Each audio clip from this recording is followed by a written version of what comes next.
Howdy, and welcome to Early Reflections, the podcast where young folks talk about making it in the sonic arts. I'm your host, Adam Daniel Jones, and my guest today, all the way from Atlanta, Georgia, is my friend Yael Santé. How you doing? I'm good. I'm good. How are you? Like, super excited to be here. Yeah, I'm glad to have you on. It's cool. I feel like of any of my guests, you've been, I think, the person that's listened to. I mean, I don't want to shade any of my other guests, but I think you're one of the people that's listened to the most of it. So it's cool to have Yeah. like I don't know if I'd consider you a fan, but it's cool to have like a fan on, if you want to call it that. Oh yeah, Cool. absolutely. I am a big fan because I love podcasts. Yeah. So every time I listen to yours, I'm like, yes, new episode. Yeah. And you ask such like in-depth questions, so it always excites me to listen. Yeah, thank you. I appreciate that, man. That makes my Of course. the work that I do, it makes it feel like it's it's connecting with people. So I super appreciate that.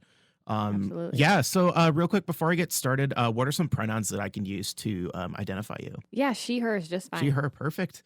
All right. So for our audience, Yael, you're a singer, songwriter, a composer, a guitarist, a producer. I would even say.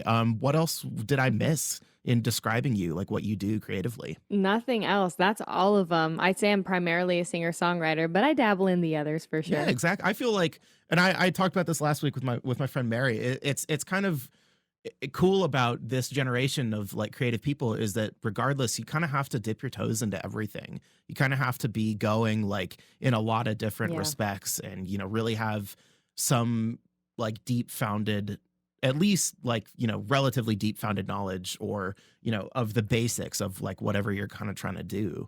Yeah. Totally. And actually, I would describe you, Absolutely. we'll talk about it a little bit later, but I would describe you as maybe a future podcaster. Oh, definitely. I am on the way with that. Literally, I've done everything. I've like mapped out my business plan for it, figured out who I want to have for my hosting site Mm. and everything. But where I'm stuck is I cannot figure out the name Yeah. Oh, of my podcast. yeah. That will be the thing that probably will come to you the last, I'll say, from my own experience. Yes. And that's what other people are telling me because I'm like, I cannot figure out what I want to call this thing because I want it to grab the attention of the listeners that I'm trying to get. Yeah. And it's just kind of hard to figure that out because I'm like, what am I going to name this thing? Right. It's so funny. And again, that's kind of the thing that that we've talked about so much on this is like names can be such a hit or miss thing. Names can mean so much. They can mean so little.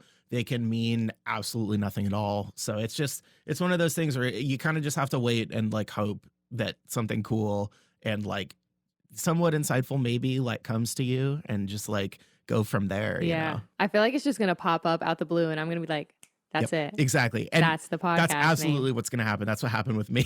I was like, oh man, Early Reflections. Because I knew I wanted it to be something like, creatively, like sort of like music production-y, because, Early Reflections are like, the first impulses of like reverberance on like a physical space. So I kind of was like, that could be a little double meaning. So but then again, like, Yeah. it's whatever. You can make it whatever you want to make it. And that's kind of the beauty of it. Yep, exactly. And that's like the last thing I want to do though is rebrand. I would hate to go down like years the line and be like, okay, I need to change this, although that may or may not happen. Yeah. But that's the last thing I want to That's do fair. because I heard that takes some time and it kind of can affect your audience. Oh, totally. Yeah, I get that. So yeah, we'll talk about that a little bit later. We'll talk about sort of more your foray getting into podcasting. But first, talk to me just a tiny bit about your upbringing and sort of how big of a part music was in it, and then sort of transitioning into your adolescence, your early adulthood. What made you want to consider music as a career path? Yeah, absolutely. So music was just always around. It's funny because it was never something that I was like, okay, I think I'm going to do this one day, or maybe I'll have like a plan B. The thing with me is I never had a plan B, like ever. Ever since I think as early as I can remember, ever since I was around like 2 or 3 years old, I always knew I was like, this is what I am supposed to do in this life, and there's no other option. And I've always been comfortable with that and fully believed in that. Like in my core, like I know that that is my purpose on this earth. Yeah. And my parents have always fully supported that. And I was just surrounded by music growing up. I think the very first album I had ever heard, because it came out in 95, I believe, was D'Angelo's Brown Oh. Sugar album. I'm positive that my dad had that in his car playing on the way to like taking me back home from the Yeah. hospital when I was born because that was the only CD he Oh, kept in his car until I was like 10 years old. man. Yeah, that's heavy. That's a good one. That's a good one to have around. Yeah, that album Mhm. came out 2 years before I was born, but I feel like Yeah. still like I feel like I was probably a bit older when I got into D'Angelo. I think maybe I wouldn't even say like late high school, but like that just hearing that Right. and like the relationship between like sort of the low end of everything and like how Yeah. dynamic everything is and then how that carried over Mhm. to the Voodoo album that came out in 2000 Oh. like yeah, I can and it's funny like we'll talk about your music later but I can tell listening to it that there's inklings of D'Angelo that are tiptoeing in there. So, Yeah, absolutely. And that was pretty much what I was raised on. Like if I was sitting in my father's car right now, or like went back to the past, D'Angelo's definitely in there. yeah. And then A Tribe Called Quest. Oh, yeah. I heard those albums so often. Like when I was a kid, I swore he could rap because he knew every single word. And yeah, I love listening to that. But my mom, she was more on the Motown side. Ooh. So I heard a lot of Motown music. Like I knew if Motown music was playing on Sunday morning, like blasting, I was about to get up and clean all Oh, day. yeah. And that's just that's just what we did. And yeah, so that's what I grew up on is primarily R&B, neo soul and Motown music. And Mhm. I that's like my goal is to bring that to my music. Yeah. That's awesome. I love that. Yeah, that's Thanks. it because it's so because that's kind of I feel like the beauty of those kind like especially neo soul is it's such Mm, a like melting pot of its predecessors. Like you can't have Motown yes. without or you can't have neo soul without that kind of soul of like the late 80s and you can't have that stuff without the 70s and you can't have the 70s obviously. You just really start Yes. to see the lineage of those like types of music. They all come together in like the most beautiful way. Like Yes. and even like the creative sort of like processes of doing Mhm. all of it. Like I remember started to get a little nerdy right off the top, but I remember hearing about some of the tracking that like Phil Spector did with, the Supremes and everything. Like when they would record those in the studio, they would track Mm, everything and then play it over the loudspeaker because they didn't have multi-track recording then. So they would play it over the loudspeakers and like record the yeah. bleed into the mics like while the singer was singing. So it's like and it kind of adds to Right. that like, you get your wall of sound kind of thing, but yeah, it's just incredible like the amount Mhm. of creative innovation even with something that's so limited like from those days. It's crazy. And that like absolutely paved a way for the sound of everything. Yeah. So, Yeah, exactly. And I think listening to that music, that's is yeah. why I love live instrumentation so much. Like, don't get me wrong, I will get down to Mhm. some, R&B that's all completely made on a computer, but there's something about live Yeah. instruments and people playing Mhm. together Yeah, absolutely. that Well, hits we different will for talk me. about the incredible live instrumentation in your music a little later in the show. But yeah, so sort of yeah, I love hearing Thank you. that music was always what you knew you wanted to do. Like it's such an important thing. And so I recently like we watched that. Did you watch that Disney like the new Pixar movie, the Soul movie? You know, I haven't. Okay. I haven't watched it yet, but I do have Disney Plus. Yeah. So I do plan to watch that tonight. Like literally, I got a TV mount today from my 55-inch TV that I Nice. got. And I'm gonna plaster that thing on the wall and I'm gonna watch that tonight. Do it. Yeah, so I won't spoil too much of it, but it really talks about it's really beautiful and it talks about, regardless Wow. of, what your like, quote unquote purpose was in life, like you just really like look and you take in and you live your life like, it can take its turns and it can be a bit of a Yes, roller coaster, but regardless, like absolutely. it's your spark. They kind of talk about that in the movie. It's Mm-hmm. your spark. I'll let you watch it and then, maybe next time you're on we can talk about it or something. Mm-hmm. But yeah, so it's just really cool. And it's like the relationship between, like your like passion about an art form and sort of how it Yeah. bleeds into like, having something be like, a normal, not normal, but like a sort of stable, like something with like lots of longevity that's going to last you a while. You know, Yes. it Mhm. that movie,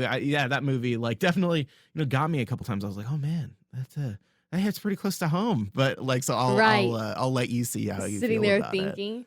Yeah, Um, but it's funny though, because what you told me so far about it is so true. Like, especially within the arts, you have no idea where this path is going to take you. yeah, Like, even Atlanta, for me, never in my life did I think I would live in the South, like, or just in Georgia in general. And here I am, like, okay, I've been brought here. Let's see what I can do. right, exactly, yeah, because originally I want to say you're from Colorado. Yep, from Denver. Yeah, Denver, nice. So what like I'm curious, like I know a couple people that are from like the Colorado area. I know a few people from like Boulder and I know one person from Hmm. Fort Collins, but I'm just not too Yeah. hip with like what was sort of the music scene like in Denver when you were growing up? Oh man, I hate to be so blunt about this, but the music scene in Denver is so boring. Oh, Like really? for me personally, it's Okay. so boring. Growing up, I didn't pay too much attention to it, but eventually, as I started looking around for like open mics and stuff like that, and when I would go to like different karaoke type of things, a lot of what I saw was like folk music. Yeah. Like you will find a heavy amount of folk music out in Colorado. Hmm. And obviously country. Yeah. But I had a hard time finding my area and my space out in Colorado because I've always been that R&B neo soul girl. And that's just kind of the genre I've always like stuck to. That's just like my niche. And yeah, I had a hard time finding that out there. When I went to college, I met a few people who were into it, but I think we just had a different mindset. Like some people it was just a hobby, and for me, I was like, no, this is what I'm going to do with my life, no matter what anybody tells me. Yeah. So that was honestly one of the main reasons why I left Colorado because I couldn't find an area for me to fit. And I hope eventually later on in my life, once my career takes off in a few years, that I can create that space. Yeah, absolutely. Yeah, I love that. Like that's definitely a goal of mine too. Like, and it's easy. It's sort of I feel like on paper it's a bit easier for the work that I want to be doing because it's something where I can be in a basement and be there and sort of sit in in a pit and ruminate on Mm-hmm. sounds and make weird stuff and then eventually just send it. But it's all basically through the Yeah. internet. So I definitely feel that like I Yeah. would want to eventually like get the infrastructure there that I could be, doing this and, just, run downstairs when I need to bounce something or, and Right. then eventually like for in the future, like, cause I'm a person who wants to, have a family and have some kids. I would love to, I Same. feel like that would be like lend itself really well to this kind of like lifestyle. Yeah. Yeah. I know exactly what you're saying. I want to do the same thing. Like one Yeah. of my biggest goals with my music is not just to make music that people feel and have like an outlet with, but mostly it's the most random thing, but I'm super passionate about animals, especially dogs. And so Oh, I hope that with my music, once I'm rich yeah. because of my music, that I can open an animal sanctuary and rehabilitation center Oh, that's for awesome. dogs. I That's what love I want to do. that. That's beautiful. Yeah. Oh God. Oh, thank you. Yeah, having that I remember having that as a like a goal and knowing that you want to eventually get into some like humanitarian causes is so cool. Like I feel pretty strongly about those kind of like environmental causes as well. Like, obviously Yeah. living in and I it might be because we're from places that I feel like, I've talked about this in a couple earlier episodes, but both of us are from places that are, so rich with natural beauty. And so I think that Yes. we just have a different like appreciation of geography and of like, how deeply important the ecology is. Yeah. There's something different about growing up around a lot of green and Yeah. then moving to the city Yeah. and then noticing the difference Hmm. when you're away from it and you're like, okay, I like the city, but there's something about just nature in itself Yeah. that's so Absolutely. fulfilling. Yeah, definitely. Yeah, that was a big shock for me because even I was born in, a city, quote unquote. Portland's not huge, but it's Yeah. big enough that it's paved and there's public transit and everything and that sort of infrastructure of a big city. But it's even like going from Portland to like Boston was weird for me because Boston's so Right. like deeply like it's the like Yes. old New England city.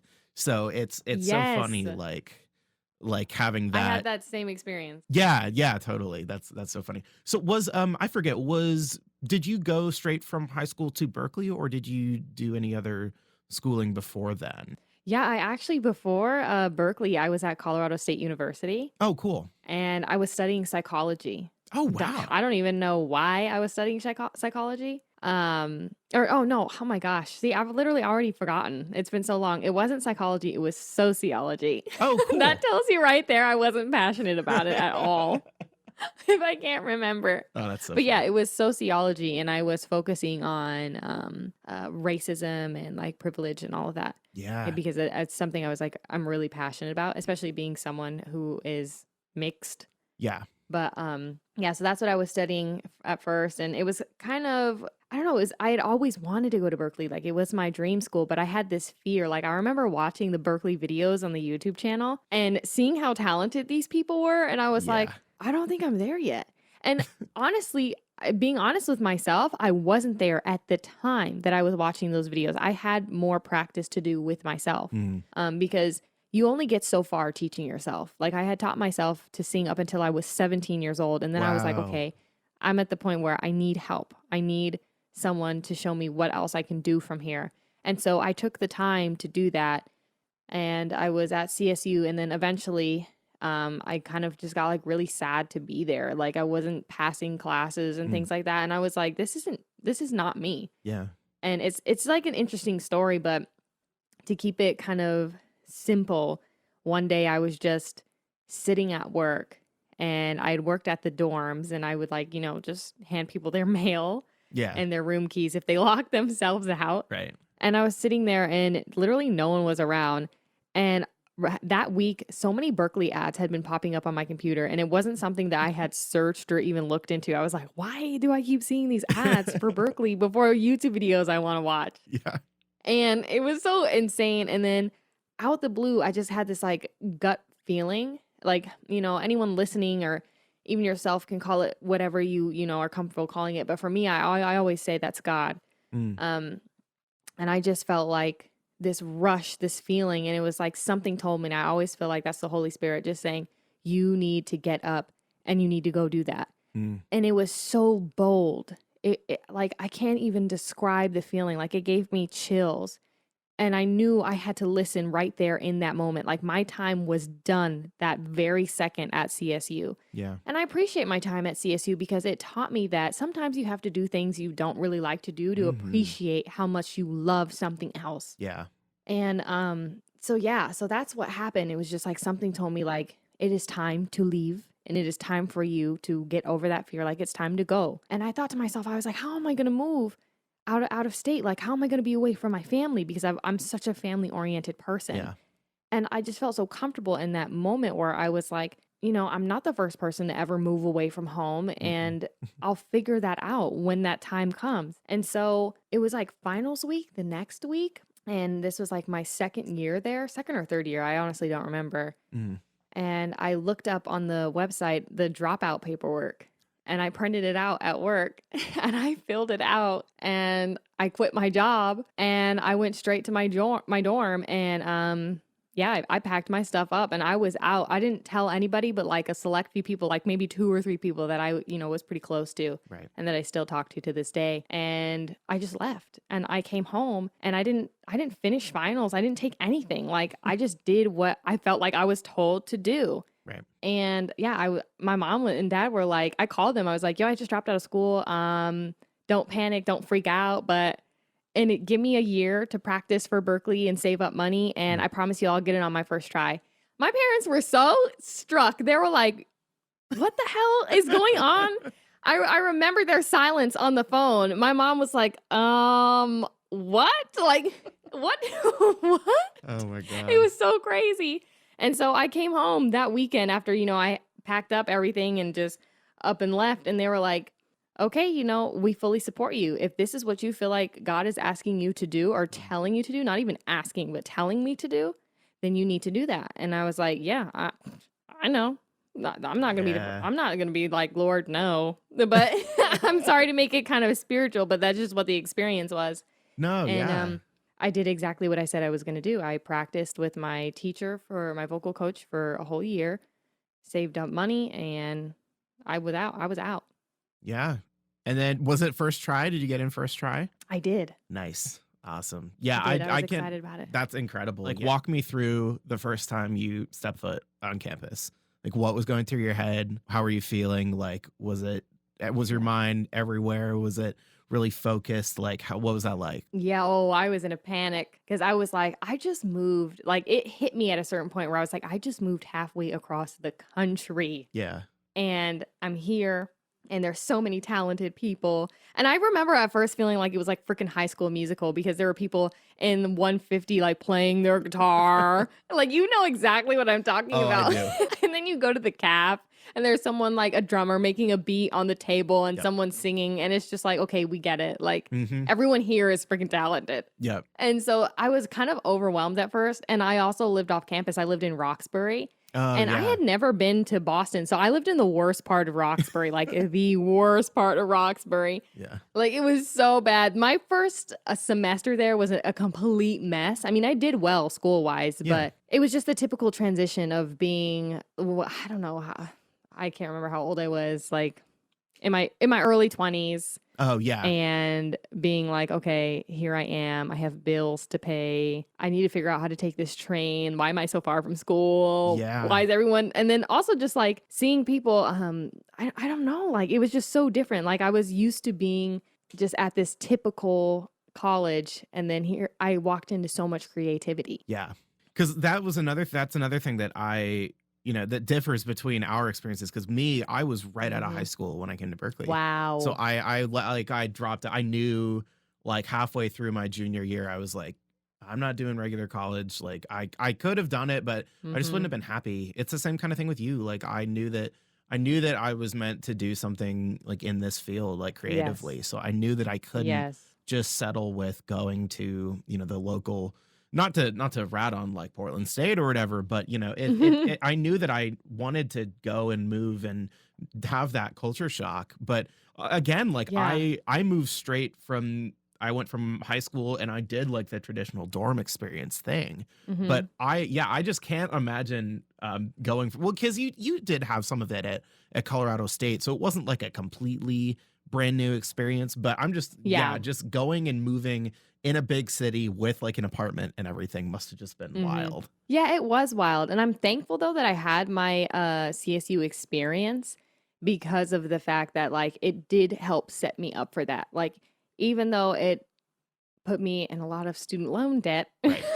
it's not something I wouldn't do again. I think everything happened the exact way that it was supposed to Yeah. because it worked out for me because if I didn't have that CSU experience, I wouldn't have realized how much I truly love to sing and to songwrite and how much that fuels me, like just as a person.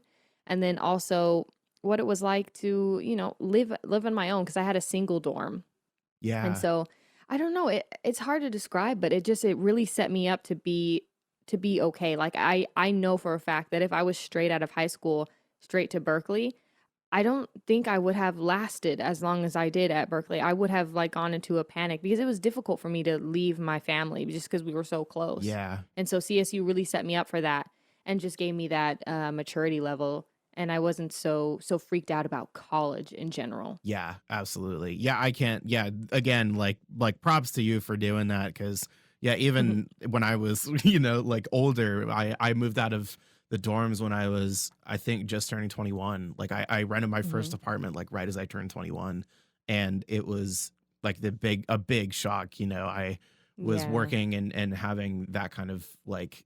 I wasn't making nearly enough to be able to like afford my apartment, but like Right. I was thankful that I had a bit of help from my parents. But like even Same. that, I moved into an apartment that I shared with like I had a roommate, but he didn't come around that much, so it was Mhm. mostly me.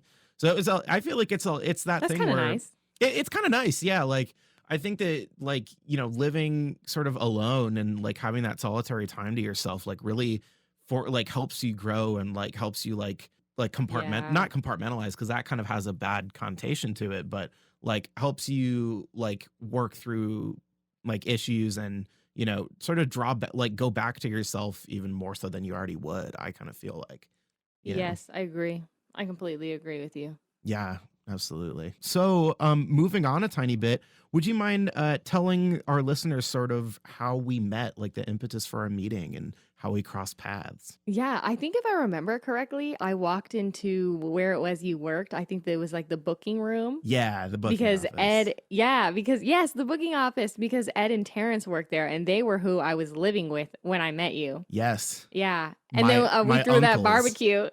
Yes. Yes, and we threw those barbecues all the time. Yeah, those were great. Yeah, I love those. Those were fun. My uncles Terrence and Eddie. You were their roommate, and Yes.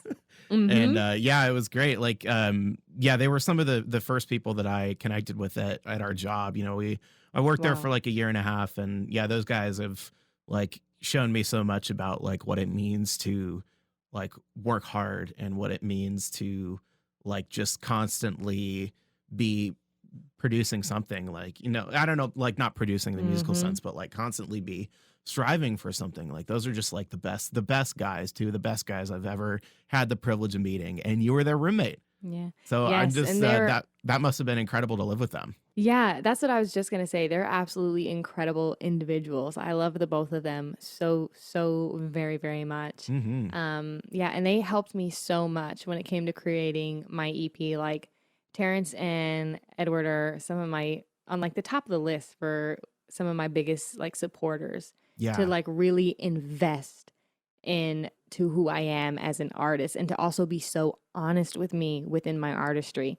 And that was what I loved about them most. Like they were just always right around the corner of my room for me to go hang out with them when things got hard for me Yeah. in life. And they were just always there. Like I learned a lot from them too. Like Terrence is one of the most disciplined people I have ever Yeah. met. Like he stays on top of what he has to do. Hmm. And Ed is just like this hard worker yet free spirit at the same time. Yep. And that's what I love about them. Like we were just the best of friends. Yeah, absolutely. And you still live with Terrence, correct? Yeah, I do. Yeah, awesome. That must still Mhm. be fun. Like he's such a good energy to have around. Like again, like sort of the thing for me was I was I think 22 when I met them, so I was still quite young, and they're Mhm. not old old, No. but they're older. They were older than me. We were about the same grade level. Terrence, I think, was a few semesters ahead of me, like maybe 2 semesters ahead of me. But Mhm. Eddie, I know, is I think 6 years older than me. And Mhm. Terrence is like 7 or 8 years older than me. So it was so Yeah. nice, like just having, even though we were all learning pretty similar stuff at the same time, just having two guys who have, lived a bit full, not like fuller necessarily, but, longer and had that more life experience than I have. Like they were just Yeah, such some good, wisdom. like, yeah, they were just such good, like people to like confide in and like have around and really be like, hey, I'm Yes. struggling. They're good. That's why I call them my uncles. They're great. Yes, yes, yes, yes. And that I felt the same way about living with them. Because they're also a little bit older than me. I'm 25 now and I Terrence is 29. I think Ed is just a year younger. I think he's 28. Yeah, Yeah. totally. Yeah, it just is that. Yeah, it's that older brother that like, that it familial kind of thing. It's just great. Yeah, and those barbecues, man, we would go off. We'd have they'd always dip into the Hennessy for me, and that was I my know. favorite because I never drank Hennessy like before then, I don't think. And Eddie Right. Eddie got me into Hennessy like when, Yeah. kind of pre-pandemic, even here, like even in Seattle, if I would go out, I would like try to get a little bit of Hennessy, even if I could, Yes. just to sort of be like, oh Yeah. my boy, that's my uncle drink, that's my uncle's drink, you know. Right. That So- is so them. They love their hen and their Coca-Cola. oh yeah, yeah, exactly. Yeah, I love those guys. Totally. Yeah. So moving on a bit, kind of similarly, actually. So we talked about Terrence, and I know for a fact Terrence mixes a lot of your stuff, like almost, I would say Yep. almost all of it, if Yeah, I'm he mixes everything. so with him in mind and with Eddie in mind, who are some other collaborators that have sort of shaped the way you listen to music, and then also sort of We talked about D'Angelo, we talked about Motown artists. Like, are there any other people that like really, really shifted sort of when you were already making music? Were there any people that you can specifically point to who totally changed like the course of how you were making music and like made you think about things in a different way? Yeah, absolutely. In terms of like specifically speaking about songwriting, Amy Winehouse Oh, was is a pivotal artist for me. hmm, And also Adele. I remember when I got into high school was when I had first found out about Adele. I think I had heard Rolling in the Deep mm, like on in an ad and I was like, "Whoa. Who is this woman yeah. with these beautiful eyes and this voice?" And I had to figure out who she was and then I like something about her just hit me so strong and I literally studied this woman Yeah. and I loved her music so much. And then I found out she had gone to school with Amy Winehouse. And Oh, then I was really? like, yeah, they went to the Whoa. Brit school together. Wow, And I had no also, idea. yeah, Jessie J went there with them too. Oh, yeah. That's Right? I was crazy. like, Wow, what classmates?" But honestly, we can say the same thing if you Oh think my about it. God, right? Yeah, yeah, it's crazy. Like looking at the people that we knew in school and like watching them do some really cool stuff. Like for example, I didn't know him super well, but Leo Varela, you know Leo, the Yeah, guitarist. Leo. Hmm. Yeah, he just got Kenny Beats on his Twitch stream just shouted him out and was like, "Yo, I want to work with this guy." It was pretty Oh crazy. my gosh. Yes, I know Leo. I was at his house like all the time because they Yeah. had some bomb parties. Hmm. Yeah, I just remember I think I had one class with him and he was just super nice dude. And then I heard him play once and I was like, "Ooh, oh yeah. Yeah, Right. he's good. He's Hits gonna do different. he's gonna do stuff." Like, Yeah, that's the one yeah. thing about like people at Berkeley is like you can tell. Mhm. And but yeah, those two particular artists once I got into high school changed everything for me. Amy Winehouse's songwriting and I watched so many videos about her. She's actually the reason why I started guitar and I'll get into that in a Mm. second. Yeah. But her songwriting is so honest and so raw. And like I just loved that she always called herself out, she called other people out, and she like literally she like was such a poet, but she also set the scene on the situation she was talking about. And I Yeah. like that her songwriting like was heavy as well. Like there's something about lyrics for me that make all the difference. I can't stand cheese lyrics. I can't. I want to know Yeah. the story. I want to know how you felt. I want to know how that person felt. Like give me the honesty. And that is what I loved about her songwriting. And that made a huge difference for me. Like I always think about Amy when I'm songwriting. I'm like, how would she say this? And it's just like she would just say it as it is. It is what it is.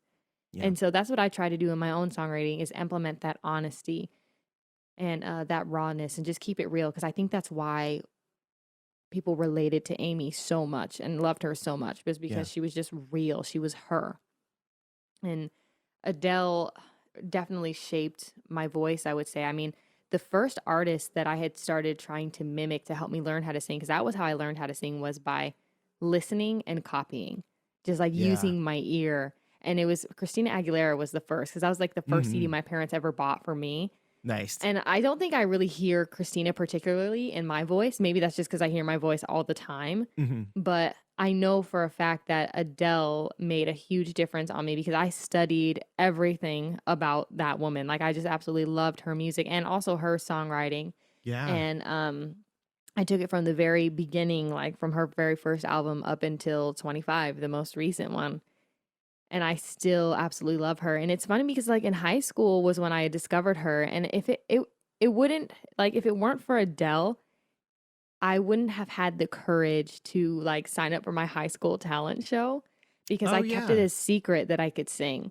Like Right. I didn't tell anybody besides my family and my two best friends, Yane and Terry. Like they were the only ones that knew and like I never said anything about it. And then next thing you know, I was like I know, like I told you earlier, I was like, I know this is my purpose, but I can't do this in fear. And Right. so I was like, if Adele can do it, I can do it. Because I knew that she had stage fright from listening to interviews from her. Like she literally Right. will throw up before a performance. Oh man. And I was like, oh God. So I was like, if she can do it, I can do it. So I signed up for the show and I sang an Adele song and everyone was like, yo, what the hell? Like she could sing. Yeah. Like, it was crazy. Nice. Yeah, that's awesome. It's so that's like such a funny thing I think is like looking at the list of people who like are, obviously huge celebrities and have made like are such established figures from singing and performing and stuff. Like I read that Ringo Starr still has stage fright. What?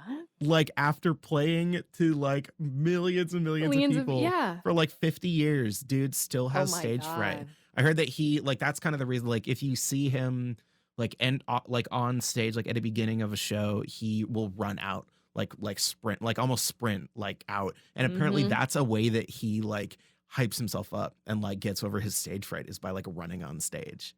Oh my gosh. I Yeah. didn't know that. Yeah, it's so crazy. It just Yeah, that's wild. for people listening that are like maybe wanting to dip their toes into that like performing or whatever just know that Ringo Starr still gets stage fright and like just remember that it's something that all of us me I particularly like I when I was I mainly play drums as like my primary instrument, but I Yeah. played guitar in bands, I've played bass in bands, and Mhm. it doesn't really go away.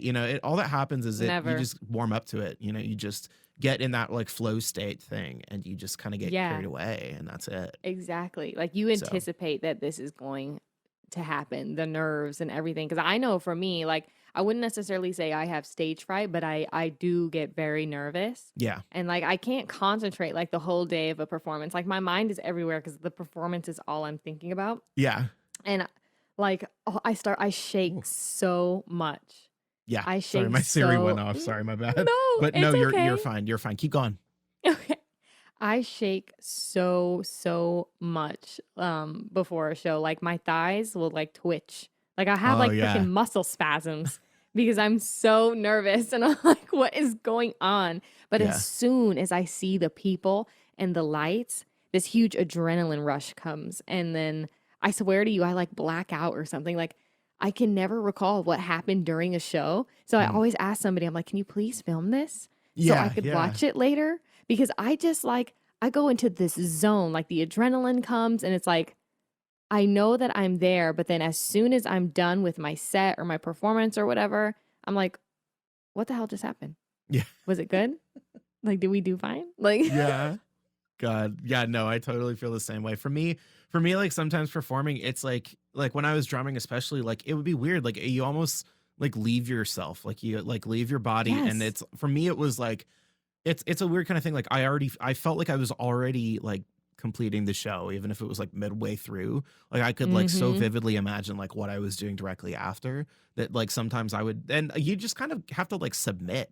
You can't Yes. like try to retain control over that. Like you got to just be Mm-hmm. like, I can't do anything about this. I mean, you gotta like balance it like in your head. You just realize that like whatever's gonna happen is gonna happen, and you kind of just gotta like sit back and just like put your arms out and be like, okay, I'm gonna fall, Mm-hmm. or I'm gonna like somehow, the wind behind you or whatever when you roll. I'm just imagining like being on top of a Yes. train and like Yes. like sort of just putting your arms out and just like leaning back a little bit and like you know uh assuming that like the wind from if you're facing backwards. This is a weird visual image, but the way No, but I that get it though, because it's like you just submitting to the music, to submitting to whatever is going to happen is going to happen. yeah, And that's just how it is. And I think that's even the same with creating music. Like I've always said, like to like just to friends and other songwriters. I even remember telling this to Ed one time that when I was going through the process of writing my EP, I was like, sometimes I feel like these songs are writing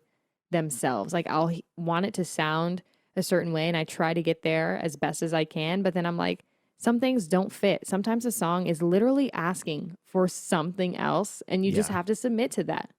Yeah, exactly. Yeah, it's just realizing that like and it's funny because like even if it's not a fully finished idea, it's something that you got to just put out there and let Mhm. it live its life. And it's a contained like product at that point. And you just, you let people digest it as they will, if it's like even if it's like you're working with other songwriters and producers, you got to Yeah. just be like, I put what I'm going to put into this and just like take this, add more, season it a little bit, Yeah, like that kind yeah, of add some thing. seasoning. Yeah, exactly. That's awesome. Yeah, totally. So, moving on just a tiny bit, I'm curious about this because I saw this like through your social media. So were sort of invited to participate in the Song Lab series for Jubilee Media, which was really Yeah. cool. And Mhm. looking at Jubilee Media, they're a big presence online, and like their YouTube They channel are. has a lot of subscribers and stuff. So sort of for our viewers who might not know what the series is, could you describe it and then sort of talk about how you got into it, what your experience was like, and what you got out of it? Yeah, so the Song Lab series is basically where people are paired to create a song within 2 hours. So it's usually a producer and a songwriter, and the Jubilee community. So people who watch like on Instagram and who follow them will vote to which song they think is the best based off of a preview, Mm, and then Jubilee puts out the song on like Spotify, pretty much every platform that we typically use, mm, and they'll put that out under their Jubilee artist name, which is yeah. just I think it's just called Song Lab actually. Mm, And that cool. was a really really fun time, but also like oh my god, it was so stressful because that was my Yeah, first time ever doing anything like that. And I've right. always been a huge fan of Jubilee videos, and as I've watched them, I'm like, man, I want to be in one of their videos. Like I had always loved Jubilee. I've been watching Jubilee for years. Mhm, And I was going through their website. It's like funny enough, only a few months before. And I was like, they find people somehow, some way. Like, if somebody else can be casted, why can't I? So yeah. I'm like going through the website, and I finally find that like the very end at the bottom, I don't remember specifically what it said, but it was like where you can sign up to receive casting emails. And so you fill out this like form and everything, and then it lets you know if whether or not they'll send you opportunities for you to be able to sign up for. Yeah. Sorry, excuse me. Yeah, good. And then I I got several, they send you an email out like every week. And so the email came when it was talking about the Song Lab series, and it was like, "This is a brand new series. This will be our first episode." Blah blah blah. And I was like, "Oh!" Like something just was like in me was just like, "That's for you." So I was like, "Okay, cool. I'm gonna sign up." And Yep. so I signed up, and then literally a few days later, one of their casting directors and I think episode director as well had sent me an email, and I was like, "Okay, let's have an interview. Like, we're interested. Let's have an interview to see, what tech you have, who you are." And so I was like, "Okay, cool." And so I did that, and he was a super cool guy. Like he was just so much fun. And they asked the typical questions like, what tech do you have? What are you able to do? Can you play instruments? This, and that. Like, how comfortable are you with this? Like, are you able to do this? Because like we need to know that. Yeah. And so I told them everything about the stuff I had and answered all the questions, and then they contacted me a few days later and were like, "Okay, yeah, you're in the episode. We'll do it."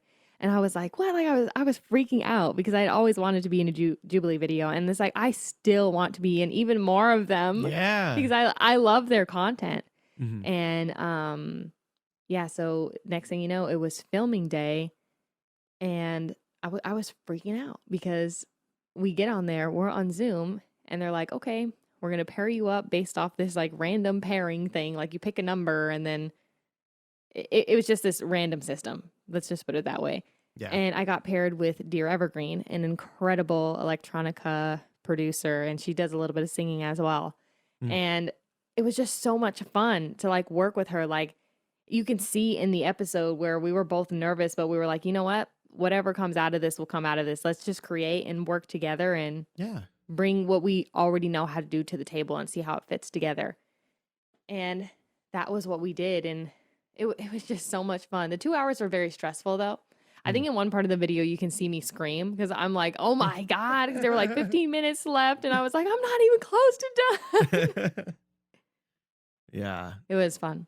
Yeah, like that kind of thing, like all the timed like competition based stuff like that like for me like so much of what like come like sort of creativity, like so much of where that comes from for me is like being able to sit and like not be rushed. So Yes. like anything like that like sounds very stressful for me. So I totally I commend you on like being able to put something out that's as good as what it was. So yeah, that's Thank awesome. you. And it was Yeah. interesting for me too because I was working with someone who was like you could say the complete opposite of my genre. Yeah. Like you know my music. You know how much I'm like R&B, neo soul. And when I got paired with her and she's like, "Oh yeah, I make electronic music."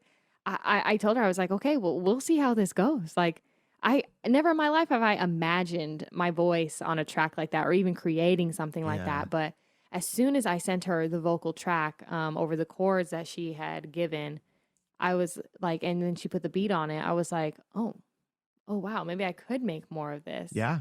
It kind of like opened up a whole different realm in my mind Yeah. where I was just like, okay, there's more to just this one kind of box I check off. So it's kind of influenced my songwriting nowadays. And I'm just Mm. like, okay, let's try writing in this genre. Just to expand, just to be versatile.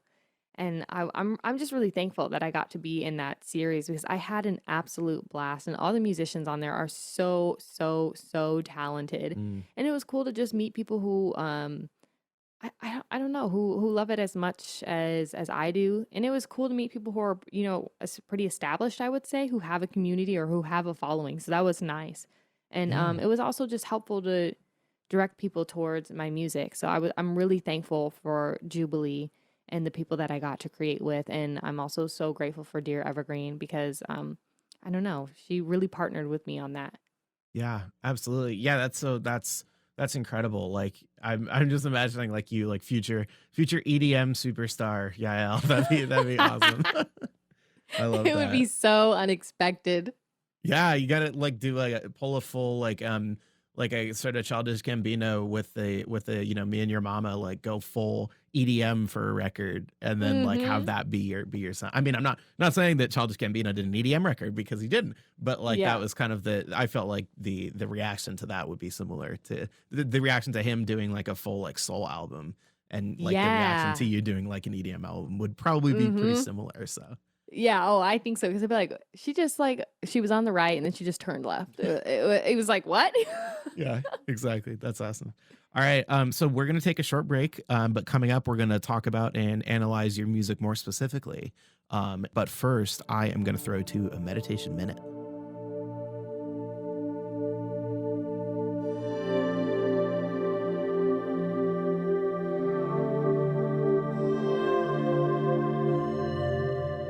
Howdy, and welcome to episode 7 of Meditation Minute. First off, Happy New Year. I'm editing and recording this on January 2nd. Hope everybody had a good holiday.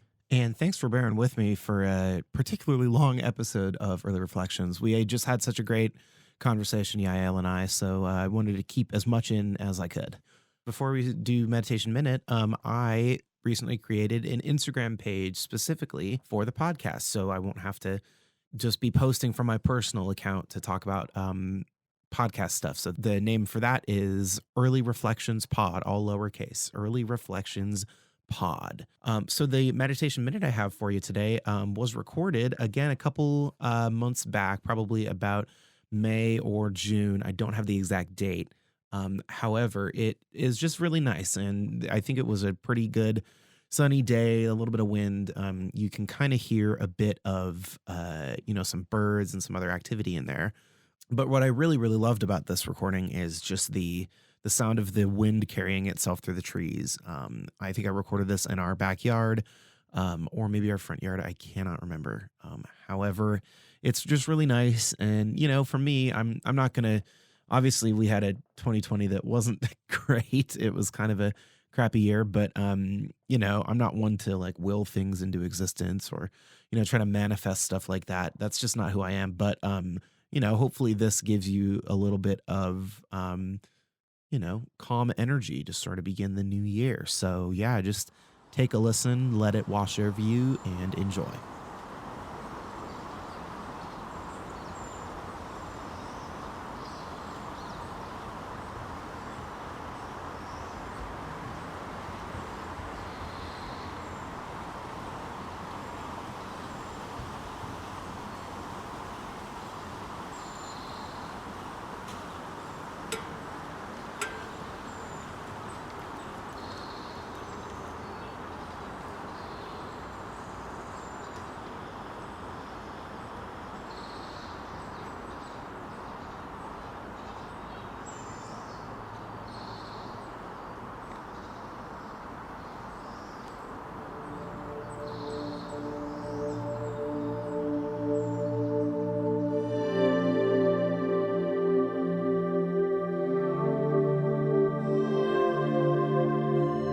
All right, and we're back.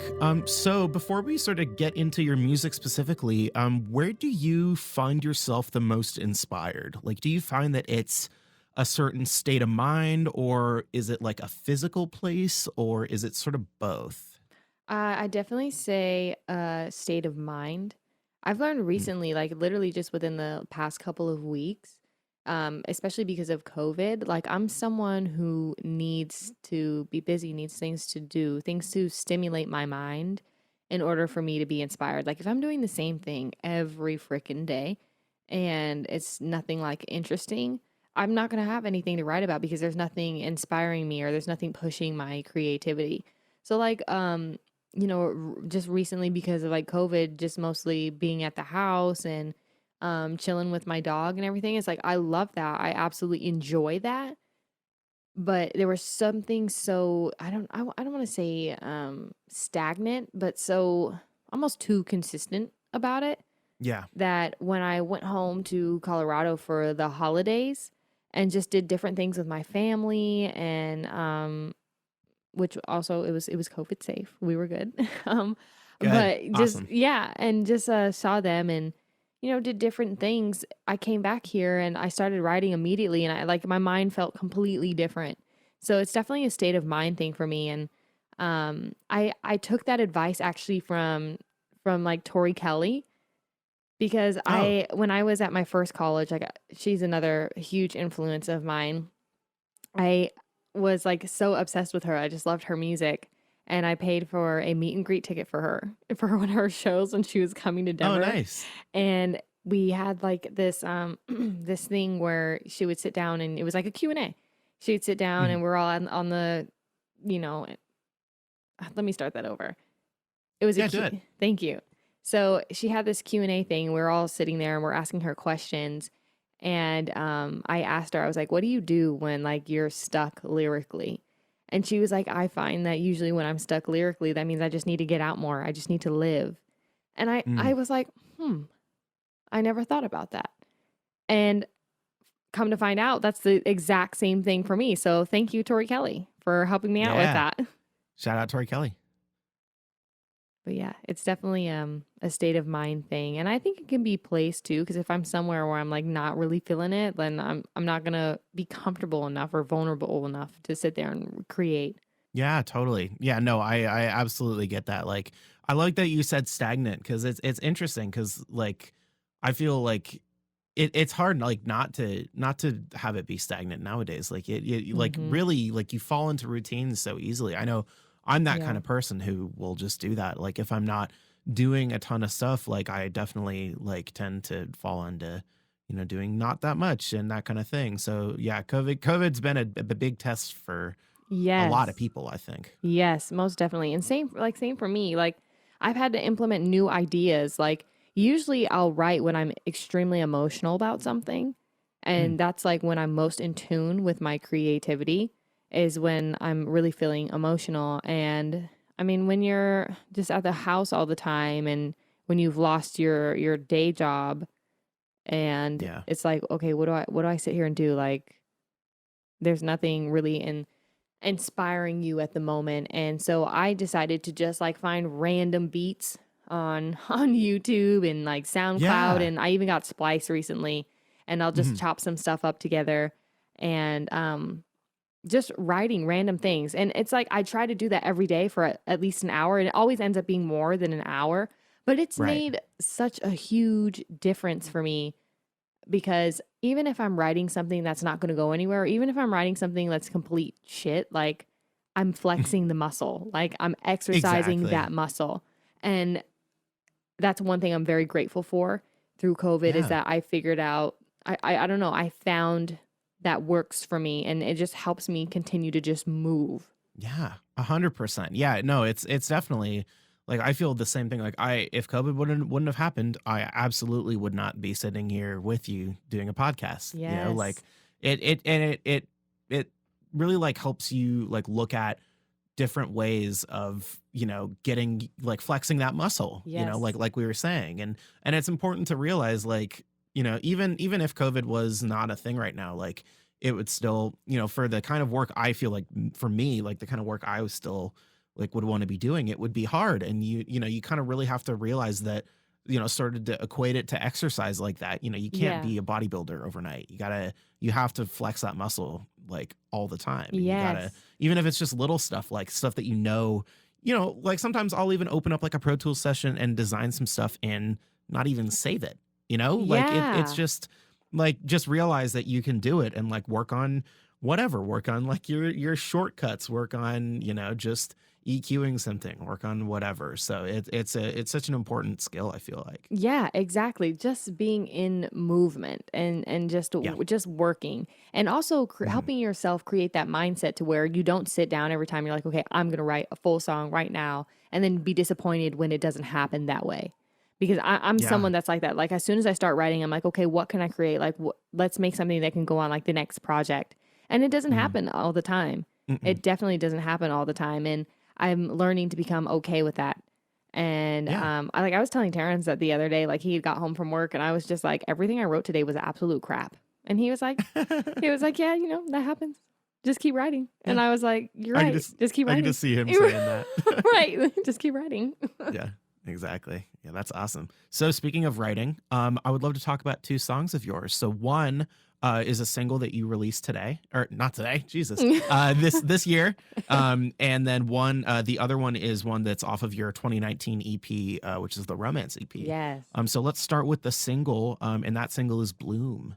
Yeah. So, yeah, talk to me a little bit about sort of the process with that song and, what, maybe emotional state you were in or sort of what emotional intent you wanted to put behind it. Yeah, most definitely. So that song started out actually as an Instagram challenge. There's this group Yeah, called, I saw, yeah. I remember that. Yes. There's a group called Blue Lab Beats that I just am obsessed Mhm. with. I really hope to work with them one day. Like, if they ever hear this, like, please. I know one of them, his name's David. Like, please, let's do something together. But, David, hook her up. right. I'm gonna at David in Right. this episode. He's going to be like, what is this? Yeah, exactly. But, but yeah, like it started out as that Instagram challenge. I never anticipated that that was going to turn into a song. And so, Mm, I was just writing something for the challenge. And I was also challenging myself within that because I was like, okay, one, I can sit here and work on top lining because I get to do yeah. this challenge. And then also, I wanted to not write about love because that's my favorite Mm, topic to write about. And at the time, I yeah. was just thinking about a lot of things in my life that had been influencing me. And I was specifically focusing on protecting your energy in this life because we have friends and, or not, I don't want to say friends, but we have people that are around us, even family members that are toxic just to us as Yeah. individuals, or even sometimes when we're toxic to them, because I think we're quick to say, hey, this person's toxic for me, and forget that we're also a person that can be toxic to somebody else, even if we don't try Yeah. to be. Yeah. But I just wanted to write about protecting your energy. And in this life, being picky about who you hang out with and who you bring into things that you want to manifest, things that you want to cultivate and Mhm. create. And that was what I wanted Bloom to be about because that's how I am. I'm super, super picky about who I work with, who I associate myself with, because I Yeah. like to surround myself with people who will build me up and who I can also help build up as well. And that's Yeah. all about what Bloom is about. Like, that's why I say, and there, my garden, it's growing by the dozen, and just about planting those seeds in life. Like, what you want, plant that seed, think it, speak it into life, but also work for it because that makes the biggest Yeah. difference. Put in the work. It's just like I wanted to use the earth. Maybe that's just because I'm from, Denver, and Yeah. maybe that's just I'm around nature. I grew up around it. Yep. But I wanted to put that in perspective in Bloom and compare working hard in life to a garden and just planting that seed and watering it because like people who have a green, or I think it's called a green thumb. Yeah, green thumb. Okay, cool. Yeah, a green thumb. It takes some time to build their garden and to grow that and things themselves. They take it all takes time. That's what I'm trying to say. And Yeah. that was what I wanted Bloom to be about, is just to let people know, like, hey, be careful who you have in your garden because all these seeds that you're trying to plant, not everyone is going to water them. Some Yeah. people will freaking destroy them. Pull them up out of the ground and weed them. Yeah. Yes, yes, exactly, exactly. That is what Yeah. I'm trying to say, and that is what Bloom is about. Because I think we've all encountered those people in our lives, and I know for sure I have. And Yep. yeah, so that's what Bloom is about. Yeah, absolutely. Yeah, and sort of to sort of dovetail off of that, the Green Thumb lyrics sort of in that song, I loved the Erica Badu reference, the apple trees reference. That was Yes, awesome. thank Like that you. was like the perfect line. And like again, it's like that the sort of spirit of like speaking your truth. Like obviously we can't talk about like speaking like, being a strong woman and speaking your truth without like mentioning Erica Badu in the same, Yes. breath. Mm-hmm. So yeah, I super appreciated that reference. That was awesome. Oh, thank you so much. I love Erica. Listened to her Hmm. so much growing up. My parents played Yeah. a lot of her music, and Apple Tree was always a song that stuck out to me, like all the time. Like I loved the message within it, and Yeah. I don't know. I always quote that song like all the time, just in life in general. My brother Terry and I like that is just our song. And Yeah. I had to throw it in there because I was like, I'm talking about a garden. Trees grow in gardens, and I was like, this is just it'll Yeah. just work out. And so that was what I did. Definitely. Absolutely. So speaking of Terry, Terry's I believe it's Terry is sampled in the song, right? No, that's actually my brother Giovanni.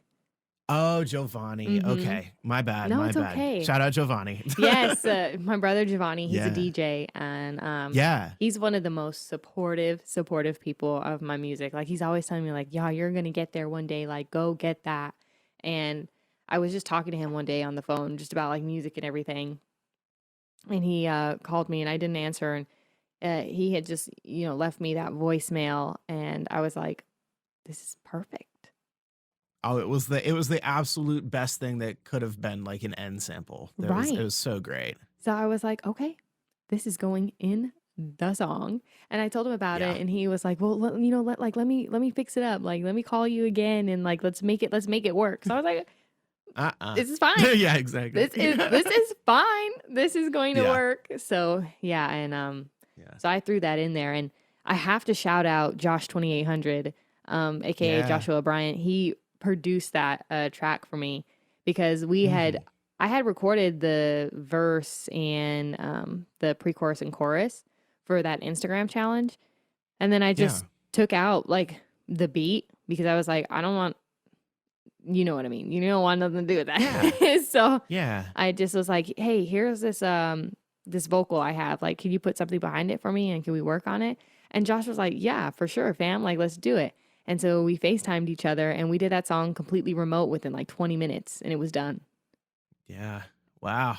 That's awesome. That's incredible. Yeah. It was crazy. Yeah, it's again, it's yeah, you show like people are resourceful, Mm-hmm. like especially music makers, like we will find a way to get together, like even digitally, and we'll Yeah. find a way to just really crank out some good stuff. And I Yes. love that. Yeah. Exactly. And it was my first time on this song working remote because I was at Berkeley and had all of my band just with me. And, we were Yeah. at that nonprofit studio, and just Mhm. recording all together. But so working remotely, I was pretty nervous about. But Josh and I just click musically. Like we just get each Yeah. other, like we're on the same wavelength. And so it was amazing creating this song with him because he was like, I know exactly what you want for this song, and I know exactly what this Yeah. song needs. And Yeah. he killed it. Like he did it all so quickly, like no hesitation.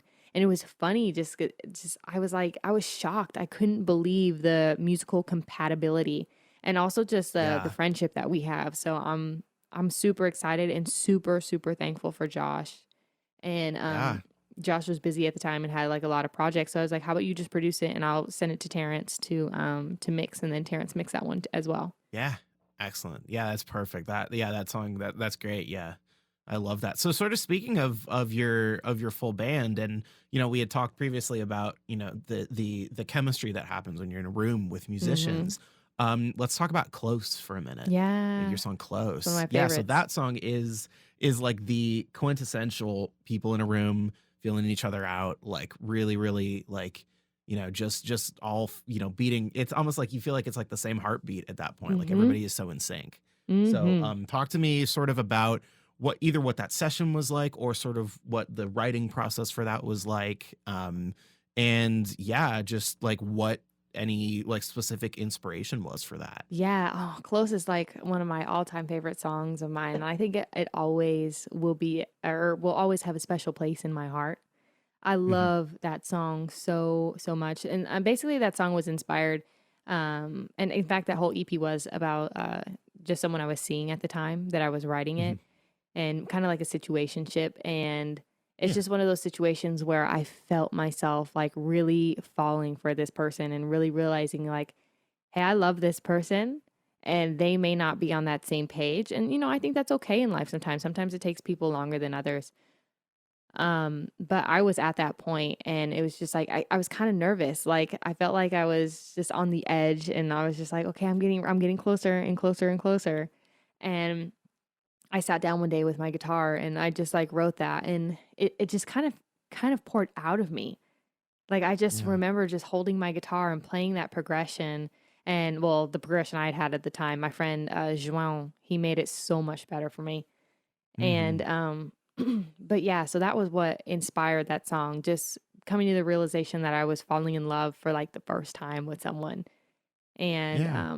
kind of being a little bit terrified about it and just thinking like, but it was all out of my control, and just having to Yeah. surrender to that. Yep. So I thought it was pretty beautiful. And yeah, and then I got my friends together from Berkeley and put together a band, and I was like, could you guys like help me with this? And I knew the song needed like something special within the bridge because it had a nice Mm. like swing to the groove, and I love Jay Yeah. Dilla. So I was like, Hmm. let's add some Dilla to this. Let's Dilla this out. Right. And Yeah. so my friend Devin was like, you want some Dilla? And I was like, yeah, I want some Dilla. And he was like, all right, I got you. And so he did it. And then like the rehearsals for it were incredible, but something was so special about this session that we had for Yeah. that song. Like, I don't know what it was in the air, but we did like 2 or 3 takes for that song, all playing together at the same time. And Terrence and Ed were in the control room, and so was Hmm. my friend Megan. She was the main engineer for all Yeah. I of my love event. Megan. Shout out Yes, Megan Chase, I yes, think. Megan Chase. I absolutely love Yeah. her. Shout out She's Megan. incredible. Yeah, so she was the main engineer, and Terrence and Ed were assisting. And I think it was our second take. We only did it 3 times. Our second take was the take. Mm. That's the take on the EP. Nice. And after we finished that one, we all kind of just paused and like looked at each other because we knew like that was it. And Terrence hit the Hmm. talkback button. He was like, I guess you could do one more, but I think that was it. And we were so quiet because like we got so into that song. Like Devin was killing it with the Dilla vibe, and Hmm. Christian Crawford, he was on bass, and he was Hmm. absolutely just it was so amazing. And my friend Joan Pahusi, he was on guitar, and Hmm. I just remember specifically it was beautiful.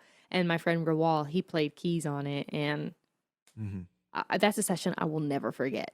We were just so in Yeah. sync. It's exactly like what you were saying, like the heart beating together, and that's what it was. Hmm. And what's like so funny about it is, Devin at the time he didn't have like drumsticks because I know there was that fire at Berkeley, and he Right. had lost like everything in Oh yeah. that fire. And he came in, and I went into the room where he was recording, just talk to him, and he had like these random, I don't even know what they were. They definitely weren't drumsticks, and he had played with them the whole Wow. time. And I was like, what? Like these most random Whoa. things. And I was just like, is this gonna work? Is this okay? Is this cool?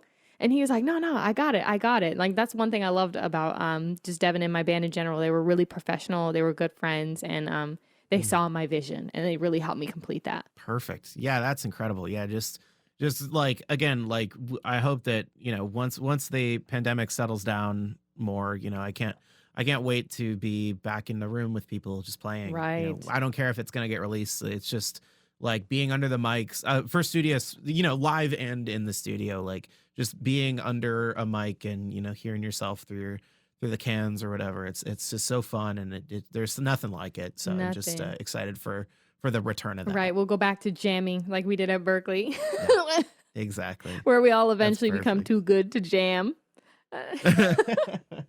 Exactly. So we're kind of rounding the corner, coming to the end of the podcast. So wanted to get into a couple other slightly more personal, not like terribly personal questions, No, but yeah. so just out of curiosity, so what were some of the bigger struggles in your music career and like some hurdles that you've had to jump over? I'd say writing, yeah. I'd say one of the struggles that I've encountered so far, it's hard sometimes to write and create during turmoil Yeah. when your heart is just like heavy or, when you're just like brokenhearted Hmm. and when things kind of, I don't know, go the way that you don't expect them to. And being consistent with your project and what it is that you're trying to create. Hmm. And just like sometimes seeing that through when things in life just aren't working out because definitely had my times like that. And I'll always remember like how difficult it just was, like specifically working on working on music through like a breakup, Right.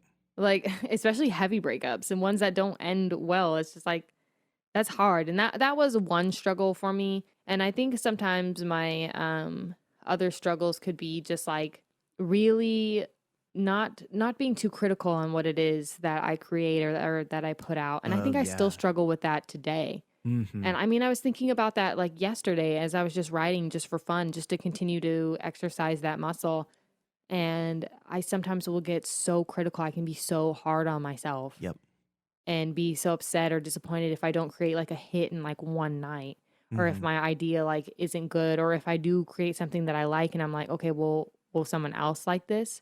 Right. And at the end of the day, I always have to remind myself, and it's just a constant struggle of thinking, okay, if I like it, don't worry so much about what everyone else will say. There's always going to be someone who doesn't like it, but there's also somebody there who will like it. And if Yeah. you're happy with the product, let like what you said earlier, just let it be. Let the music be and let it live its life. Hmm. And so that's the challenge that I face all the time as a songwriter. Yeah. Oh my God. I'm the same way. And, even when I'm not like, I would not at all consider myself a songwriter, barely a composer, but like if I'm even in like sound design work, like, yeah, I'm my own worst critic, like and I feel like that's a pretty Same. common for artists. Like, yeah, Very. it's something it's just because like you do spend so much time with it and take like it takes so much out of you, but and like hopefully it'll give back, but sometimes it just Yeah. doesn't, it just doesn't give as much back as you would hope it does.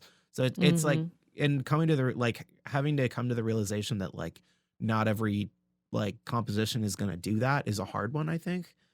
Yes. And like trying to like have a degree of separation from like yourself and your artistry is one that I still to this day struggle with. Like Mhm. every single day, like I'm like, oh God, like the EQ curve on that's wrong, or like what even like stupid stuff like that. But like it's really Yeah. like, and then like comparing yourself to other people too is like I feel like is so much a part of that, and like being like, oh God, it's not as good as Yeah. that. Like, but And that's the comparison part is something I've been recently learning about because I'm not usually one to compare myself mm, to others just because, like, I don't know, maybe that's just the way I was raised. I was always raised to be comfortable with who I am and what I have.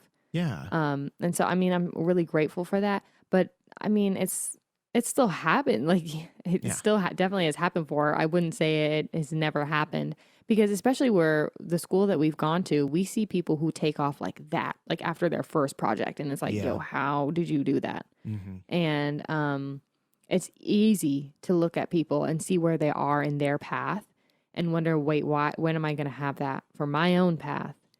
And but I've just learned um, recently I've just learned that you have to just be patient. What your now is, what your present moment is different from somebody else's. yeah, Somebody has something at the time in their life that they have it because that's when they're supposed to have it.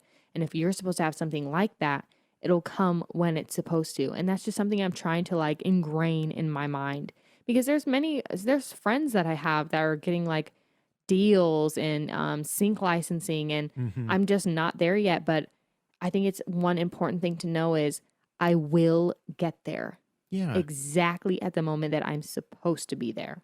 yeah. And so that's something I'm learning every day.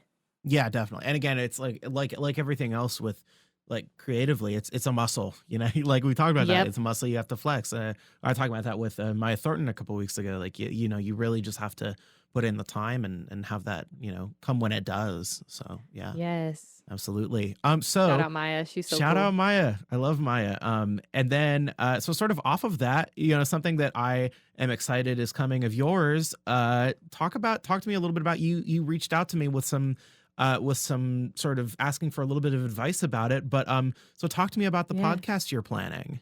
Yes. So I want to create a podcast where at first I was like, I want to talk about all kinds of topics like Hmm. social injustices and many other like different things. And I don't know, even like a girl chat about like girl things and Yeah, relationships and like sex and stuff like that. totally. But I ended up narrowing it down to just at least starting out. Maybe I'll do a rebranding, even though I was talking about this is the last thing I want to do. Hmm. But I realize what my lingo is, and I honestly got this advice from you. What I know, like terms and what I'm able to talk about is music. And I Yeah, love those other topics that I was just mentioning, but I would like to bring them up within someone's music. So if someone has like a song, let's say about the BLM movement, yeah, let's talk about it. Let's talk about how absolutely. that song was inspired by that. And so that's the route that I want to go. Hmm. Because my whole idea with my podcast is to take a deeper look into why someone created something, how it was created, and where it came from creatively.